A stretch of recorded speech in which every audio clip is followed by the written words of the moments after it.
कुछ तेजी वाले शेयर हैं। एक्शन कंस्ट्रक्शन, देखिए बहुत काउंटर स्पेसिफिक अप्रोच है आज स्मॉल कैप कैटेगरी में। ये स्टॉक पिछले कुछ दिनों से लगातार टूट रहा था, निचले स्रोत से एक शानदार रिकवरी आज इस स्टॉक पे आती हुई नजर आई। 8-9% के गेन्स एक सिंगल ट्रेडिंग सेशन में एक्शन में आज डिलीवर हुए हैं। दूसरा स्टॉक है एलटी फूड्स, चावल शेयर्स पे दमदार एक्शन है। एलटी फूड्स आउट परफॉर्म कर रहा है। कोहिनूर में आज एक्शन स्ट्रॉन्ग बाजार खुलते ही बनता हुआ नजर आया और जो मानसून का अनुमान है कि यह सामान्य से कम रहेगा, चावल शेयर्स उसका बेनिफिट उठा रहे हैं। एलटी फूड्स और कोहिनूर दोनों पे ही आज के सत्र में एक्शन स्ट्रांग है। 6% और 7.5% के रिटर्न दोनों स्टॉक्स डिलीवर कर रहे हैं। इसके अलावा सुमित इंडस्ट्रीज पे आज एक्शन है। 10% तेज हुआ आज स्टॉक, निचले स्रोत से एक शानदार रिकवरी और 200 दिनों की एवरेज से स्टॉक पे एक पुल बैक देखने को मिला है। गुजरात फ्लोरो कंसेक्यूटिव सेशंस में गेन करता हुआ 2017 के उच्चतम स्तर पे कल भी स्टॉक के ऊपर चर्चा हुई थी और आज भी स्टॉक एक्शन में आता हुआ नजर आया। तेजी 5.5% ऊपर ले आई है आज के सत्र में गुजरात फ्लोरो को। और साथ ही साथ एक पैक जो लगातार पिछले कुछ दिनों में एक्टिव हुआ है वो है पेपर स्टॉक्स। रफ्तार थम नहीं रही है बल्कि और बढ़ती चली जा रही है, क्योंकि अब ये स्टॉक्स हैं 52 हफ्ते के उच्चतम स्तर पे, जो आज जेके पेपर जैसे स्टॉक्स ने छुआ है और साथ साथ मल्लू पेपर एक्टिव हुआ है 10%। शेषशाही में तेजी है, स्टार पेपर एक्टिव है, रुचिरा, कोई भी नाम ले लें पेपर स्टॉक्स में अगर पिछले कुछ दिनों में पैसा लगाया होता तो आज बम्पर कमाई होती। प्रदीप हॉटजिंदानी साहब मेरे साथ मौजूद है। प्रदीप, शुक्रिया अपने समय जी बिजनेस को देने के लिए। सर, मार्केट्स पे अप्रोच बताएं। कल तो ऐसा लगा कि 9100 में ह्यूज कॉल राइटिंग है, ये लेवल तक नहीं पहुंच पाएंगे। ज्यादातर ट्रेडर्स फिर से नेगेटिव बेट्स लगाने शुरू कर दिया निफ्टी पे 8950 के लेवल्स पे, लेकिन अब 8950 को फिर पीछे छोड़ दिया और 9100 के लेवल पर पहुंच गई। कैसे प्ले हो रहा है मार्केट पे? और आज तो 9100 की कॉल ही मैं देख रहा था, वहां पर एकदम से शेडिंग होनी शुरू हो गई। अब कैसे स्ट्रैटेजी कैसे बनाए निफ्टी पे एक्सपायरी से पहले? शुक्रिया रजत। देखिए, कभी भी एक बड़ी गैप ओपनिंग होती है तो उसके बाद मार्केट वो गैप को रिटेस्ट करने आता है। यूजुअली हमने ऐसा देखा है। तो यूपी के जो रिजल्ट के बाद जो बड़ी गैप ओपनिंग हुई थी तो मार्केट ने वो गैप फिल कर दी है, मतलब वो उसके बीच में वो जाके रिवर्स हुआ है। अब वो गैप के जो लोअर लेवल है वो 8970 पे प्लेस्ड है और ये वही लेवल है जो सितंबर 2016 का टॉप है। तो मेरे लिहाज से 8970 एक बहुत ही इंपॉर्टेंट सपोर्ट है और उसी के आसपास एक 34 डीएमए भी ट्रेड कर रही है। तो ये लेवल जब तक नहीं टूटता पोजिशनल व्यू पॉजिटिव रहेगा। तो इसी के स्टॉप लॉस से हम लॉन्ग पोजीशन होल्ड करने की एडवाइस दे रहे हैं। On the higher side 9130 immediate supply area जरूर से है, वहां पे डबल टॉप भी बना है। अगर अर्ली चार्ट्स को अगर देखते हैं तो 9130 अगर क्रॉस होता है तो डेफिनेटली एक फ्रेश अपमूव देखा जाएगा और उसके इसमें पहला टारगेट 9218 का रहेगा और उसके बाद 9400 नेक्स्ट टारगेट रहेगा। तो to cut the story short 8975 एक इमीडिएट इंपॉर्टेंट सपोर्ट है, उसी के स्टॉप लॉस से लॉन्ग पोजीशन होल्ड करनी चाहिए। 9130 क्रॉस होता है तो इसमें एडिशन कर सकते हैं। अच्छा, ये चावल स्टॉक्स पे क्या व्यू है सर? क्योंकि अब मॉनसून का फोरकास्ट अनुमान ये है कि सामान्य से कम रहेगा मॉनसून। बेनिफिट हो गया एकदम से टायर स्टॉक्स, चावल स्टॉक्स में तेजी आ गई। कोहिनूर फूड्स, एलटी फूड्स जैसे स्टॉक्स एक्टिव हुए हैं आज। ये तेजी टिकाऊ लगती है आपको इन स्टॉक्स में? देखिए, ये एलटी फूड्स है जो दावत के नाम से है एनएससी पे, डेफिनेटली ये इंकरेजिंग लग रहा है। एक अच्छे कंसोलिडेशन का फेज इसने देखा है करीबन 15-20 सेशन का और उसके बाद 34 डीएमए के आसपास से सपोर्ट लेके आज अच्छे वॉल्यूम के साथ बढ़ रहा है। तो डेफिनेटली यहाँ पे 5750 के स्टॉप लॉस लॉन्ग पोजीशन बनानी चाहिए। ऊपर की साइड में 64 से 68 का टारगेट एरिया रहेगा। साथ ही जो कोहिनूर है वो भी इंटरेस्टिंग लग रहा है। ये भी अपने 34 डीएमए के नियरेस्ट रेजिस्टेंस के ऊपर आने की कोशिश कर रहा है। 82 का इंट्राडे हाई क्रॉस करता है तो फिर यहाँ पे भी एक बाय पोजीशन बनाई जा सकती है 94 के टारगेट के साथ। चलिए, लेकिन रोज बरोज एक शेयर आपके लिए लेकर आते हैं फंडामेंटल ग्राउंड्स पे जो बहुत अट्रैक्टिव होता है। वैल्यूएशन प्ले आज का कौन सा है बताने के लिए सुमित मेरे सहयोगी मौजूद। सुमित, बताएं वैल्यू टर्म्स में कहां पर बेट लगाई जा सकती है? शुक्रिया रजत। आज जो कंपनी चुनी गई है वो मिडक्या फार्मा स्पेस से है। विविमेड लैब को चुना है। चुनने की पहले वजह यह है कंपनी का कामकाज जो है वो काफ़ी बेहतर है। 3 कारोबार के अंदर कंपनी है। स्पेशलिटी केमिकल कारोबार में है, एपीआईज और एफडीएफसी 3 कारोबार है जिसके अंदर कंपनी कामकाज कर रही है। स्पेशलिटी केमिकल के थ्रू कंपनी हेयर कलर या फिर स्किन ट्रीटमेंट जैसे कई प्रोडक्ट्स जो हैं वो कंपनी प्रोवाइड कराती है। लास्ट क्वार्टर के नंबर्स काफ़ी साउंड थे, करीब 13 गुना कंपनी का जो मुनाफा है वो बढ़ता हुआ दिखाई पड़ा। ना केवल अदरवाइज जो कंपनी के नेट प्रॉफिट के नंबर्स है वो इंप्रूव हुए, बल्कि ऑपरेशनल फ्रंट पे भी कंपनी के जो मार्जिन है वो करीब दोगुने होते हुए दिखाई पड़े। 25% सीधे 50% के आसपास के ऑपरेटिंग मार्जिन कंपनी के होते हुए दिखाई पड़े। एक स्ट्रॉन्ग मार्जिन में कंपनी कामकाज करती है, करीब 50% के ऑपरेटिंग मार्जिन, जो कि सेक्टर में एटलीस्ट सबसे बेहतर ऑपरेटिंग मार्जिन कहे जा सकते हैं। कैश वाइज भी करीब 17 रुपये कैश ईपीएस है कंपनी के पास। प्रमोटर ने हिस्सेदारी भी ऑलमोस्ट इंटैक्ट रखी हुई है, हालांकि थोड़ा इसका गिरवी जरूर है, लेकिन कंपनी के प्रमोटर की हिस्सेदारी ठीक ठाक है। कंपनी के अंदर एक स्ट्रॉन्ग कैश फ्लोज हैं, अच्छे डिविडेंड पे ऑफ्स कंपनी करती आ रही है। रिसेंटली बोनस भी इसके अंदर आता हुआ दिखाई पड़ा था। और सबसे क्रूशल चीज़ है वैल्यू, करीब करीब ये शेयर 6 से 7 के मल्टीपल पे कामकाज कर रहा था। FY18 की EPS के हिसाब से देखें तो महज 5 से 5.5 के मल्टीपल पे कामकाज करता हुआ दिखाई पड़ा, जबकि पूरा स्पेस रफली 30 से 40 के मल्टीपल पे कामकाज करता है। तो वैल्यू वाइज काफ़ी सस्ते दामों पर ये शेयर अवेलेबल है। एक जो खरीदारी की राय दी जा रही है वो आनंद राठी की एक रिपोर्ट को रिफर किया गया, उनका मानना है 133 रुपये तक की, यानी कि मौजूदा स्तरों से रफली 30 से 40% तक का अपसाइड भी खुलता हुआ दिखाई पड़ सकता है। चलिए ठीक है, 133 रुपये फेयर वैल्यू है, फिलहाल 100 रुपये पे कामकाज कर रहे हैं, यानी कि यहाँ से मौजूदा अपसाइड पोटेंशियल बहुत स्ट्रॉन्ग है। और वैसे भी आज एक्शन जो है वो स्मॉल कैप स्पेस में ही ज़्यादा देखने को मिल रहा है, फार्मा स्पेस में। सबसे पहले तो विविमेड लैब्स पे आप राय दें प्रदीप जी, लगता है स्टॉक टेक्निकली कैसा लग रहा है आपको अभी? एक बहुत अच्छा कंसोलिडेशन का फेज इसने देखा है, और जो important moving average medium term में कही जाए 34 वीक मूविंग एवरेज, उसी का सपोर्ट लेके ये रिवर्ट हो रहा है, अपवर्ड मोमेंटम में आ रहा है। आज के सेशन में पर्टिकुलरली अच्छे वॉल्यूम के साथ ये अपवर्ड मोमेंटम दिखा रहा है। 96 के स्टॉप लॉस से बाइंग की जा सकती है। 112 का इमीडिएट टारगेट रहेगा।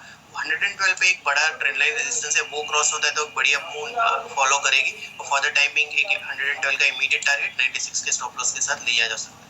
डैशमैन फार्मा बता दें 20% का अपर सर्किट लॉक हो गया, क्योंकि एक स्टेटमेंट आ गया कि जिजुला कैप्सूल्स जो हैं तेसारो इनकॉर्पोरेशन के, जिसको ये API सप्लाई करते हैं डैशमैन फार्मा, उसको US FDA मिल गया अप्रूवल, और उसका 20% का रिएक्शन आज स्टॉक में रिफ्लेक्ट हो रहा है। 278.70 के लेवल पे अपर सर्किट पे फ्रीज है।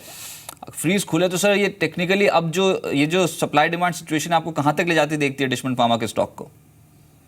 सितंबर के एंड में इसने 268 का हाई बनाया था, और फिर वहां से लेके ये एक बड़े कंसोलिडेशन का फेज देख चुका है करीबन 4-5 महीने का, और उसके बाद इसने वो हाई आज काटा है। तो ये जो कंसोलिडेशन का फेज है उसका एक जो लॉजिकल टारगेट आएगा वो करीबन 290-300 के आसपास आएगा। तो डेफिनेटली इस लेवल पे बाइंग किया जा सकता है। ऑब्वियसली अपर सर्किट पे है, बट यहाँ से व्यू और पे पॉजिटिव ही है। ऑन द लोअर साइड जो सपोर्ट रहेगा वो 260 के रीजन में रहेगा। 260 के स्टॉप लॉस से इसमें पॉजिटिव व्यू रहेगा, और 300 रुपये तक के टारगेटिंग। भारतीय इन्फ्राटेल निफ्टी का सबसे ज़्यादा बढ़ने वाला स्टॉक साबित हुआ आज के सत्र में। 2% की कमाई हो गई, और खबर भारतीय एयरटेल के संदर्भ से ये आई कि उन्होंने 10.3% हिस्सा जो है भारतीय इन्फ्राटेल में बेच दिया है। और ये जो हिस्सा 10.3% बेचा गया है भारतीय इन्फ्राटेल में, ये KKR और कनाडा पेंशन फंड को बेचा गया है। इसका इम्पैक्ट है आज 2% के आसपास की तेजी भारतीय इन्फ्राटेल में देखने को मिली है। एक ब्लॉक डील के जरिए हिस्सेदारी बेची गई, और ये जो सौदे की कीमत बताई जा रही है 325 के जोन्स पे बताई जा रही है प्रति शेयर के आसपास। तो यहाँ पर जो शेयर है उसको रिएक्ट कर रहा है, 2% की तेजी स्टॉक पे देखने को मिली है, और अब यहाँ 319 के जोन्स पे कामकाज हो रहा है। ऊपरी स्तरों पे थोड़ा सा 326-325 के आसपास गया, उसके बाद थोड़ा फिसलता जरूर नजर आया। लेकिन ये भारतीय इन्फ्राटेल आज के ट्रेडिंग पर्सपेक्टिव से कैसा लग रहा है आपको प्रदीप जी? जी, मेरे हिसाब से तो इसमें थोड़ा सा कॉशियस अप्रोच रखना चाहिए। मीडियम टर्म चार्ट्स पे अभी भी डाउन ट्रेंड में है। पुल बैक रैली जरूर से है, क्योंकि ओवरसोल्ड टेरिटरी में था। 328 पे इसका प्रीवियस टॉप भी है वीकली चार्ट्स पे, और इमीडिएट रेजिस्टेंस भी है। वो क्रॉस होता है तो फिर एक 200 DA में ये मूव एक्सटेंड हो सकती है, जो 348 पे प्लेस्ड है। पर फॉर द टाइमिंग जब तक ये 328 का इमीडिएट हर्डल क्रॉस नहीं करता, इससे दूर रहना चाहिए। 6,000 करोड़ के आसपास की रकम जो है उससे जुटा ली, 6,194 टू बी प्रिसाइज, और इसका जो रकम का इस्तेमाल है वो कर्ज घटाने में करेगी भारतीय एयरटेल। तो एक बड़ी खबर भारतीय एयरटेल के लिए भी बनती हुई नजर आ रही है। लेकिन टायर स्टॉक्स आज फोकस में रहेंगे, वो इसलिए क्योंकि वाणिज्य मंत्रालय के साथ बैठक है इंडस्ट्री प्लेयर्स की, उसी पे अपडेट ले लेते हैं। अंचल मेरे सहयोगी मेरे साथ से मौजूद है। अंचल, आज ज्यादा हलचल नहीं देखने को मिली, लेकिन पिछले कुछ दिनों में काफी स्ट्रांगली एक्यूमुलेशन थी। लेकिन ये जो खबर अगर आ गई एंटी डंपिंग ड्यूटी लग गई, तो कितना बड़ा ट्रिगर हो सकता है टायर इंडस्ट्री के लिए? बहुत बड़ा ट्रिगर हो सकता है रजत, और इसका रिएक्शन कहीं ना कहीं बीते एक हफ्ते 10 दिन में आपने टायर शेयरों में साफ देखा था। आप अगर उनकी चाल देखें, लगातार तेज़ी बनी हुई थी, और कारण यही था कि चाइना से जो सब स्टैंडर्ड क्वालिटी रेडियल्स इंपोर्ट होते हैं वो यहाँ के प्रेजेंट मैन्युफैक्चरर्स के प्राइसेस से काफ़ी सस्ते हैं, और अगर उस पर एंटी डंपिंग ड्यूटी अब लगाई जाती है तो सीधे तौर पे फ़ायदा देगा घरेलू मैन्युफैक्चरर्स को। ऑलरेडी एक प्रीमियम सेगमेंट माना जाता है रेडियल टायर्स, तो वहाँ पे अगर एंटी डंपिंग ड्यूटी लगती है चाइना से सस्ते इंपोर्ट्स पर, उसका सीधा फ़ायदा JK tyre, Apollo tyre, MRF, C8, Balkrishna industries जैसी कंपनियों को आएगा जो घरेलू मैन्युफैक्चरर्स हैं। और यही कारण है कि बीते 10 दिन का अगर आप रनअप देखें तो शेयरों में ज़ोरदार तेज़ी आई थी। हालांकि वैल्यूएशन स्ट्रेच हुई थी, लेकिन उसके बावजूद भी अभी भी टायर स्पेस के अगर आप नंबर्स देखें, अक्रॉस द बोर्ड वैल्यूएशंस देखें, तो अभी भी काफ़ी स्कोप है, यहाँ से एक अच्छा अपसाइड बनता है। आज ये अहम बैठक होनी है, और अब माना जा रहा है कि इस बैठक के इमीडिएटली बाद ये अनाउंसमेंट होती हुई दिखेगी। और कहीं ना कहीं जो आज शेयरों में एक फ्लैटिश नोट पे रिएक्शन हो रहा है वो सिर्फ और सिर्फ एक ऑफिशियल अनाउंसमेंट के इंतजार में है। अदरवाइज ये खबर टायर स्पेस के लिए बेहद सकारात्मक होगी और एक पॉजिटिव ट्रिगर के तौर पे काम करेगी। बहुत शुक्रिया बताने के लिए। आज हलचल नहीं है, आधे फीसदी के आसपास के लॉसेस हैं, लेकिन आप इन पे फोकस रखें क्योंकि एक बड़ी खबर जैसी आ जाएगी इंडस्ट्री को रूल कर जाएगी। वो खबर वाणिज्य मंत्रालय के साथ बैठक है और चाइना से एंटी डंपिंग ड्यूटी जो है वो कहीं ना कहीं अगर लग जाती है तो इस इंडस्ट्री के लिए बहुत बड़ा प्ले हो सकता है। टेक्सटाइल स्टॉक्स ये भी कहीं ना कहीं फोकस में। अंचल, यहाँ पर क्या बड़ी खबर आ रही है? बिल्कुल रहा, टेक्सटाइल स्पेस भी आज फोकस में और एक स्पेसिफिक सेगमेंट है जिस पे आपको नजर रखनी होगी। जो कंपनियां फिलामेंट यार्न का इस्तेमाल करती है उनके लिए आज एक बड़ा ट्रिगर साबित हो सकता है। बेसिकली जो गवर्नमेंट डिपार्टमेंट है general of anti dumping and allied duties DGAD, इसने सरकार को सुझाव दिया है कि फिलामेंट यार्न के इंपोर्ट जो 4 देशों से हो रहे हैं उस पर एंटी डंपिंग ड्यूटी लगाई जाए।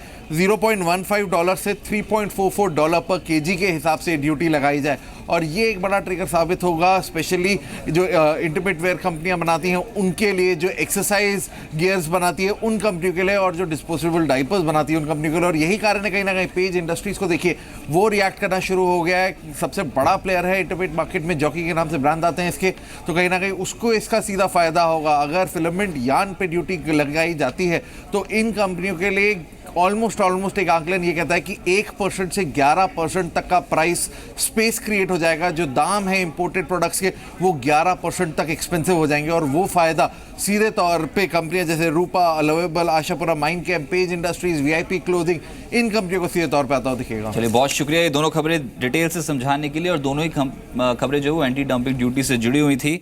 आशीष जी, एक रिएक्शन आपका टायर स्पेस पे और दूसरा ये जो गारमेंट स्पेस पे लवेबल, रूपा, VIP क्लोथिंग जैसे जो स्टॉक्स हैं, यहाँ पर क्या टेक्निकल पैटर्न्स ठीक हैं, खरीदारी की जा सकती है? I think Rajat, tyre space की अगर बात करें तो 1 अक्टूबर में टॉप बना था इनका 2016 में और फिर वहां से एक अच्छा खासा करेक्शन और कंसोलिडेशन का फेज देखा था। और फिर जब ये डेली चार्ट्स पे ब्रेकआउट आए थे करीबन 2 हफ्ते पहले, तब से लेके हम ये थीसिस लेके चल रहे हैं कि ये प्रीवियस टॉप जो थे वो रिटेस्ट कर सकते हैं। तो अभी भी ये लेवल काफी सारे स्टॉक्स में, अपोलो में, JK में, सीएट में करीबन 8 से 7% दूर है। तो यहाँ से और भी गेन्स हम देखते हैं और ट्रेलिंग स्टॉप लॉस के साथ होल्ड करना चाहिए। जहां तक अपैरल स्पेस की बात है, यहाँ पे SP अपैरल हमारा एक टॉप पिक रहा है। ये हमने 390 पे रेकमेंड किया था। यहाँ पे 510 का हमारा टारगेट है, अभी 444 के आसपास चल रहा है। पर ऑल इन ऑल जो भी ये टेक्सटाइल जो स्पेस है डेफिनेटली बजिंग है। बॉम्बे डाइंग हो या चाहे पेज इंडस्ट्री हो, अक्रॉस द बोर्ड काफी सारे स्टॉक हैं जो पोटेंशियल दिखा रहे हैं लॉन्गर टर्म चार्ट्स पे। पर SP अपैरल जैसे मैंने बताया हमारा प्रेफर्ड बेट है। साथ ही साथ एक और स्टॉक जो एक्शन में है वो है आइनॉक्स लेजर। ये स्टॉक देख के बताएं सर, इंट्राडे पर्सपेक्टिव के लिए कैसा लग रहा है आपको? आइनॉक्स लेजर अपने वीकली चार्ट्स पे अच्छा ब्रेकआउट दिखा रहा है। 271 जो इसका प्रीवियस टॉप था उसको ये क्रॉस करके ऊपर ट्रेड कर रहा है। लॉजिकल नेक्स्ट टारगेट 293 का रहेगा जो इसका सितंबर 2016 का टॉप है। यहाँ पे एक ट्रेलिंग स्टॉप लॉस से होल्ड की एडवाइस रहेगी। इमीडिएट सपोर्ट है इसका 264 का, वही स्टॉप लॉस लगा के इसको होल्ड किया जाना चाहिए। आपके रडार पर कौन से स्टॉक्स हैं बाजार की इस तेजी में, कहां पर प्रॉफिट ज्यादा बन सकता है सर, वो बताएं। देखिए, पोजिशनल पर्सपेक्टिव से 2 स्टॉक अच्छे लग रहे हैं। राजेश एक्सपोर्ट जो कि आज के सेशन में एक अच्छे वॉल्यूम के साथ अर्ली चार्ट्स में फ्रेश ब्रेकआउट दिखा रहा है। यहाँ पे 563 के स्टॉप लॉस से लॉन्ग पोजीशन इनिशिएट की जा सकती है। 610 का टारगेट रहेगा। साथ ही एक प्रकाश इंडस्ट्री करीबन एक आध महीने की बड़े कंसोलिडेशन के बाद आज के सेशन में ब्रेकआउट दिखा रहा है अर्ली चार्ट्स में। 78 के स्टॉप लॉस के साथ प्रकाश इंडस्ट्री में बाइंग करनी चाहिए। 86, 87 के इसमें टारगेट रहेंगे। एक बार विमेंट लैब्स देख लेते हैं क्योंकि ये जो स्टॉक है ये अब तगड़े रिटर्न दे रहा है। अभी थोड़ी देर पहले ही सुमित बता के गए थे कि यहाँ पर इन स्तरों पर काफ़ी अट्रैक्टिव बेट साबित हो सकती है और दिन के उच्चतम स्तर पे ट्रेड कर रहा है विमेंट लैब्स। अच्छी खरीदारी इस स्टॉक में बनती हुई नजर आई और डे हाई पे अब 102 के लेवल पे, यानी कि 5.6% के तगड़े रिटर्न्स यहाँ पर जनरेट हो रहे हैं। कुछ केमिकल स्टॉक्स में भी एक्शन है सर। गुजरात फ्लोरोकेम ये तो लगातार 2 ट्रेडिंग सेशन से एक्टिव हुआ है, लगता है यहाँ से और चढ़ेगा या फिर प्रॉफिट बुकिंग कर लेनी चाहिए?